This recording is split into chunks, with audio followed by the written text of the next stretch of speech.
केरळामध्ये जर निवडणूक सांगायची झाली तर भाजप इथे केरळात भाजपची निवडणूक तशी म्हणायला गेलं तर भाजपसाठी प्रतिष्ठेची नव्हतीच, कारण भाजप जस्ट अजून म्हणजे त्या डाव्यांच्या एकूणच वलयात असलेल्या केरळामध्ये एंट्री घेतोय.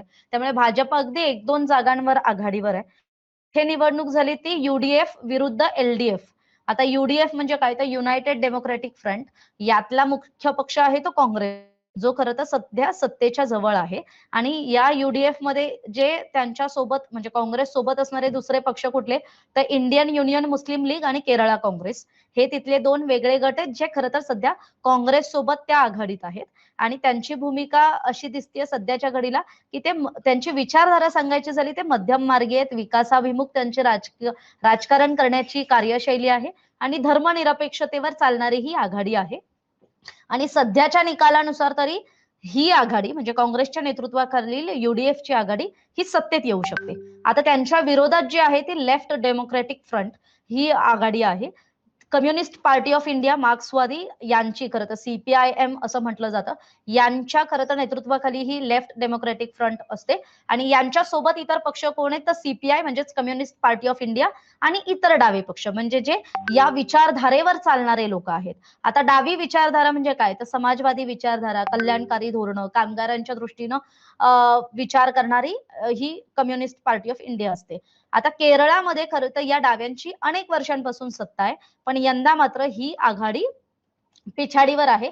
कम्युनिस्ट नेतृत्वाला अमान्य करत केरळातल्या मतदारांना मात्र काँग्रेसच्या नेतृत्वाखालील युडीएफला मान्यता दिलेली दिसते. आता केरळातला निकाल काय आहे, तर युडीएफला जवळपास ज्या 140 जागा आहेत त्याच्यातल्या 96 जागांवरती युडीएफ आघाडीवर आहे. म्हणजे कोण, तर काँग्रेसच्या नेतृत्वातली आघाडी आहे ती स्पष्ट बहुमत मिळवताना दिसते. आणि एलडीएफ आहे ती 43 जागांवर आघाडी आहे आणि भाजपला आता म्हणजे 1-2 जागा मिळालेल्या आहेत आघाडीच्या बाबतीत. अजूनही अधिकृत निकाल इथला जाहीर झालेला नाहीये. आता या निकालाचा अर्थ कसा काढायचा, तर एक म्हणजे केरळातलं सत्तांतर निश्चित आहे की केरळात डाव्यांची सत्ता जाणार आहे आणि एलडीएफ म्हणजे डावे जे लेफ्ट डेमोक्रॅटिक फ्रंट आहे त्याला नाकारून काँग्रेसच्या नेतृत्वातल्या आघाडीला मतदार राजाने आपला कल दिलेला आहे. दुसरं म्हणजे 96 जागा जर भाजपला मिळत माफ करा, काँग्रेसच्या आघाडीला मिळत असेल तर काँग्रेसची सत्ता ही सुस्थितीत येईल आणि तिथे काँग्रेसला कुणाचंही मत किंवा कुणाचीही मदत घ्यावी लागणार नाहीये. तिथे त्यांचंच एकहाती स्पष्ट मजबूत असं बहुमत असेल. त्यामुळे केरळातल्या सत्ता स्थापनेत आणि सरकार काम करत असताना त्यांना त्यांची निर्णय क्षमता वाढेल. तिसरं म्हणजे एलटीएफ साठी हा मोठा धक्का आहे, कारण मागच्या काही काळात इतकं जर डाव्यांच्या प्रति जनतेत एवढी अँटी इन्कम्बसी असेल तर म्हणजे तुमचा मतदार राजा हा तुमच्या धोरणांवर, तुमच्या कारभारावर, तुमच्या कामकाजावर नाराज आहे, हे यातून अगदी समोर येतं. आणि तिसरं म्हणजे भाजप खरं तर भाजपने जस्ट मी म्हटलं तसं एंट्री घेतलीये. अजूनही भाजपची तिथे ताकद खूप मर्यादित आहे. केवळ 2 जागांवर भाजपचे उमेदवार आघाडीवर आहेत. त्यामुळे राज्यात अजूनही भाजपला म्हणावा असा पक्ष विस्तार आणि पक्ष संघटना मजबूत करायला प्रचंड वाव आहे. त्यामुळे राजकीय संदेश सांगायचं झालं यातून काय दिलंय मतदारांना, तर बदलाला प्राधान्य दिलंय. विकास, प्रशासन आणि स्थानिक मुद्द्यांवर जी नाराजी आहे ती खरं तर या सगळ्या निकालातून दिसते. आता काही महत्वाचे मुद्दे सांगायचे झाले तर 10 वर्षांनंतर सत्तांतर होत आहे. मी जसं म्हटलं तसं डाव्यांची सत्ता राहिली, आता काँग्रेस सत्तेत येते. त्यामुळे जे दाक्षिणात्य राज्य आहेत साऊथ इंडियामध्ये कुठेतरी आता काँग्रेसला अच्छे दिन आले, ते केरळातल्या सत्ता स्थापनेतून आपल्याला पाहायला मिळेल. दुसरा म्हणजे डाव्यांचं राज्य असलेलं देशातलं एकमेव राज्य होतं केरळ. पण आता डाव्यांसाठी मात्र ती उतरती कळा लागलीये, ती पूर्ण आता ती म्हणजे म्हणतात ना, ते आता नामोनिशाण त्यांचं मिटतंय की काय अशी परिस्थिती निर्माण झाली आहे. कारण पश्चिम बंगालमध्ये सुद्धा डाव्यांना सांगायचं झालं तर एकच जागा आहे आणि केरळात ज्यांच्याकडे खरं तर सत्ता होती ती सत्ता सुद्धा हातातून जाताना दिसते आणि अवघ्या 42 जागांवर आता तरी आघाडी आहे.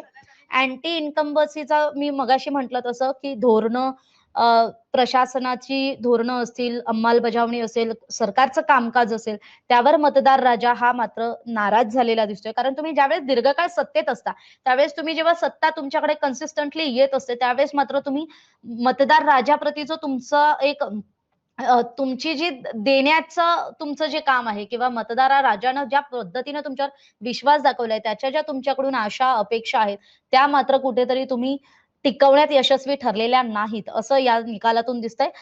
चौथा मुद्दा येतो तो म्हणजे अल्पसंख्याक मतांचं ध्रुवीकरण. म्हणजे यूडीएफच्या बाजूने अल्पसंख्याक मतांचा मोठ्या प्रमाणात ओघ होता. तो मात्र निकालावर निर्णायक प्रभाव पाडताना दिसतोय. आणि भाजपच्या बाजूने सांगायचं झालं तर मर्यादित यश असलं तरी ते यश आहे. कारण डाव्यांच्या आणि काँग्रेसचं एक वलय असलेल्या राज्यात एंट्री घेणं हे पण काही सोपं काम नाहीये. पण भाजपनं 2 जागांवर का होईना पण त्यांची एंट्री झालेली आहे. त्यामुळे मागे एका राजकीय विश्लेषकांशी बोलत असताना त्यांनी म्हटलं होतं, ज्यावेळेस ते भाजपविषयी बोलत होते, की भाजपची वाटचाल ही कायम घुशीसारखी असते. ते घुशीसारखे आतमध्ये प्रवेश घेते आणि एकदा ते प्रवेश घेतला तर त्यानंतर मात्र ते पूर्ण वारूळ तयार करून मग ते पूर्ण पोखरण्याचं काम असतं ते करत असते. त्यामुळे आता जर तुम्ही डाव्यांच्या राज्यामध्ये तुमची एंट्री झाली आहे, तर पुढे तिथे हिंदुत्ववादी भगवा आता आपल्याला नेमका किती वर्षांनी बघायला मिळतोय, हे बघावं लागेल आणि तिथला मतदार राजा ह्या खरं तर हिंदुत्वाचं राजकारण जे आपलं भाजपकडून केलं जातं, त्याला कसं साथ घालतंय हे पाहावं लागेल. पण भाजपसाठी सुद्धा ही काहीही नसण्यापेक्षा 2 उमेदवार जर जात असतील केरळच्या विधानसभेत, तर त्यांच्यासाठी ती पॉझिटिव्ह गोष्ट आहे. त्यामुळे शेवटी केरळात काँग्रेसचं सरकार येणार आहे. बदल अटळ आहे. त्यामुळे जो बदल शाश्वत आहे असं म्हटलं जातं. Change is constant. तर चेंज जो झालेला आहे तो मतदार राजानं सुद्धा आता सत्ताधाऱ्यांना चेंजच दाखवलेला आहे, की तुम्ही सत्तेतून बाजूला व्हा, विरोधात बसा आणि काँग्रेसला सत्तेचा एक नवा पायंडा घालून दिलाय. त्यामुळे आता काँग्रेसचं सरकार सत्तेत आल्यानंतर तिथली वाटचाल कशी ठरतेय, हे आपल्याला बघावं लागणार आहे. त्यामुळे हे केरळातल्या एकूण राजकीय निकालाविषयीचं हे एक विश्लेषण होतं. तर याविषयी तुम्हाला काय वाटतंय? केरळात काँग्रेससाठी अच्छे दिन आलेत का? तुमची काय मतं आहेत? अ, डाव्यांची जी परिस्थिती खरं तर देशात झाली आहे, म्हणजे पश्चिम बंगाल आणि केरळात आज आपण बोलत असताना या 2 राज्यांमध्ये खरं तर डाव्या पक्षांचे उमेदवार निवडणुकीच्या रिंगणात होते. त्यामुळे तिथे कशी परिस्थिती त्यांची झाली आहे, त्याविषयीची आपली मतं कमेंट करून जरूर सांगा. महाराष्ट्रातील सर्व बातम्यांचे विश्वासार्ह व्यासपीठ सकाळच्या सर्व सोशल मीडिया प्लॅटफॉर्मला लाईक, फॉलो आणि सबस्क्राईब करा. तसंच सर्व नोटिफिकेशनसाठी बेल आयकॉन प्रेस करायला विसरू नका.